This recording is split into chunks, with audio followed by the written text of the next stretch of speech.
Y a-t-il des observations particulières que le rondier devrait signaler d'urgence? J'ai relevé certaines tâches concrètes que je pourrais imaginer de confier à un rondier. Donc la première, c'est relever la température de l'air comprimé en entrée de sécheur, en amont du sécheur frigorifique. C'est vrai d'ailleurs pour n'importe quel sécheur, mais c'est spécialement important pour un sécheur frigorifique.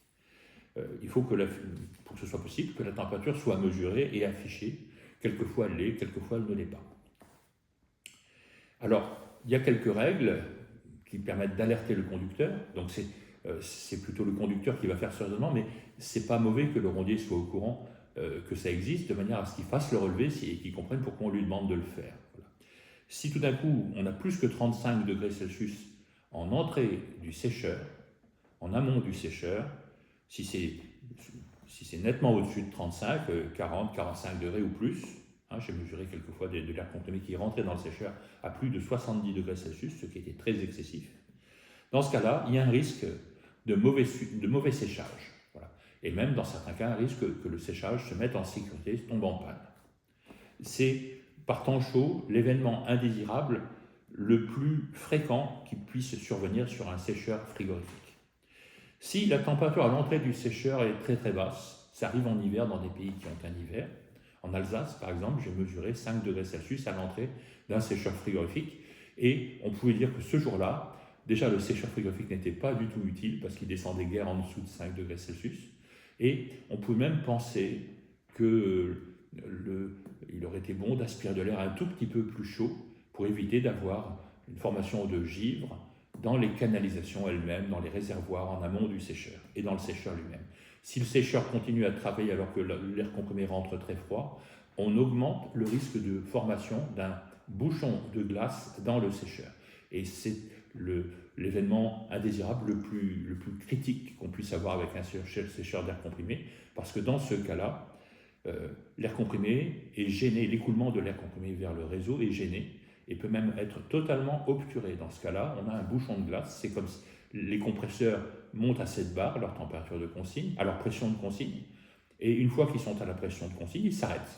Ils s'arrêtent et ils peuvent rester arrêtés pendant 3 jours si le bouchon de glace reste formé pendant 3 jours. Voilà.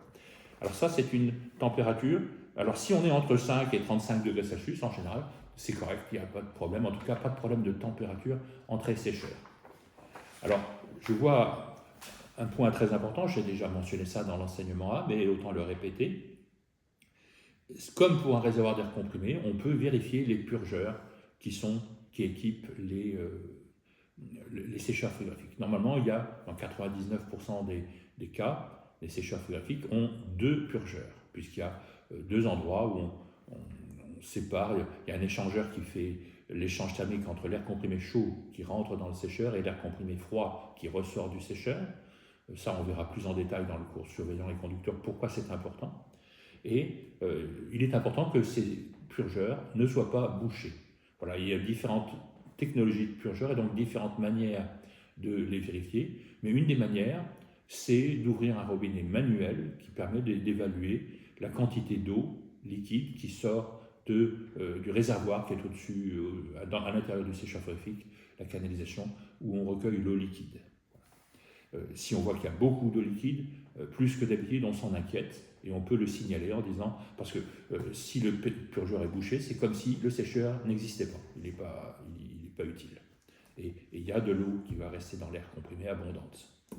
Alors, on peut faire aussi une vérification, est-ce que le sécheur est en service ou est-ce qu'il est à l'arrêt? C'est tout bête, mais il faut là aussi faire bien attention à la technologie. Moi-même, j'étais très étonné parce que je suis arrivé il y a quelques années, c'est peut-être une dizaine d'années, je suis arrivé devant un sécheur dont l'automate était allumé, donc il était sous tension, mais il indiquait que le moteur électrique du sécheur, il y a un compresseur de fréon, de fluide frigorigène à l'intérieur, était à l'arrêt. Et donc j'ai prévenu le responsable de maintenance en disant il y a un problème, votre sécheur semble être à l'arrêt. Et en fait, c'était un des premiers modèles de sécheur frigorifique à vitesse variable.